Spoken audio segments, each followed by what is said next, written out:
5 seconds to go.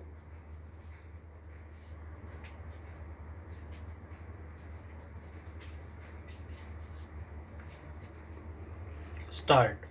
The problems we have to face in world affairs at the present moment bear a great deal of relation to the conflicts that are going on. We have stated repeatedly that our foreign policy is one of keeping aloof from the big blocs of nations and being friendly to all countries and not becoming entangled in any alliances, military or other, that might drag us into any possible conflict. That does not, on the other hand, involve any lack of close relationships with other countries.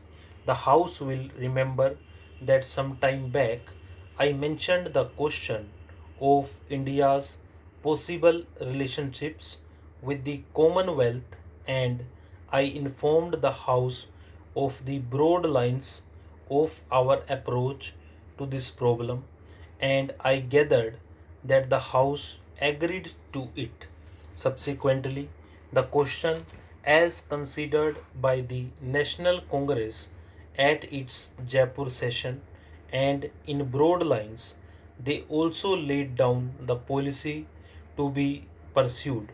As far as we are concerned, we propose strictly to adhere to those directions.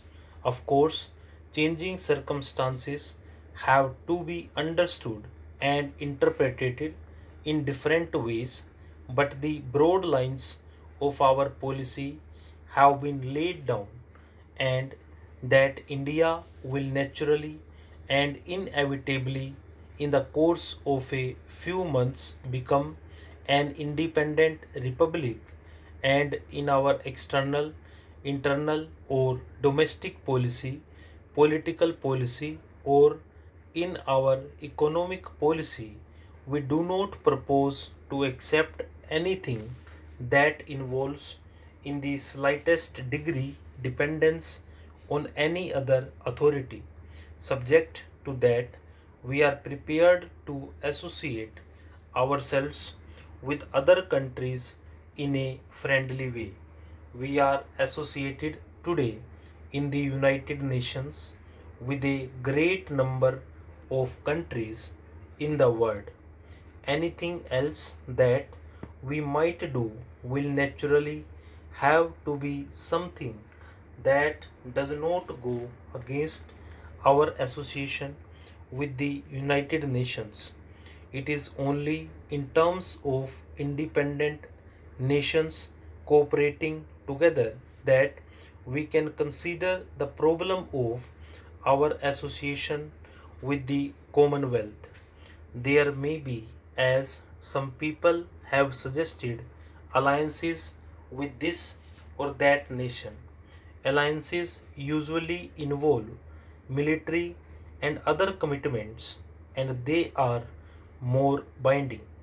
Other forms of association which do not bind in this manner but which help in bringing together nations for the purpose of consolidation where necessary of cooperation are therefore far more desirable than any form of alliance which does bind and will help us to achieve our main target.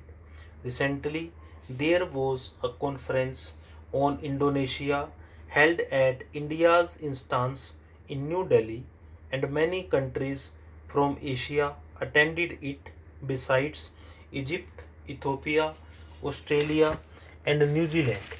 The conference forcibly brought several matters before the world's eye, and one of the resolutions passed at that conference was that we should explore methods of close cooperation. We are pursuing that line of inquiry, and perhaps in the course of a month or two, or perhaps more, we may have some more definite results to consider. Possibly, we might have another conference to consider the possible lines of cooperation. Again, that cooperation can only be the cooperation of independent nations without the least commitment of one to the other. But it is a fact that there are so many matters in common between us that it is helpful for us to cooperate with one another. We have not yet decided what the region of cooperation might be because India is interested in several regions in Asia, whether all should be grouped together or separately. I do not know. That is for us to consider together and to decide what is more feasible. But in any event, two facts have to be borne in mind. One is that whatever structure of cooperation we may build up will be entirely within the scope of the Charter of the United Nations. Secondly, there will be no binding covenant in it, and this will largely be an organization for the consultation and cooperation that naturally flow from common interests. So, our policy will continue to be not only to keep aloof from power alignments but try to make friendly cooperation possible.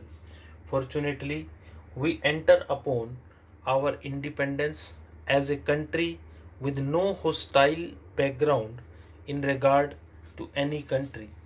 We are friendly to all countries. Our hostility during the last 200 years was mainly directed towards the dominating power here, and because of India's independence, that hostility has largely vanished, though it may survive in few people's minds. So, we approach the whole world on a friendly basis, and there is no reason why we should put ourselves at a disadvantage, if I may say so, by becoming unfriendly to any group. I think that India has a vital role to play in world affairs. The various ideologies that confront the world today, the various isms which threaten conflict repeatedly, may have a great deal, I think, to commend themselves, but all of them have been derived, if I may say so, from the background of Europe. Well, the background of Europe and Asia is not something apart from the background of the world. Stop.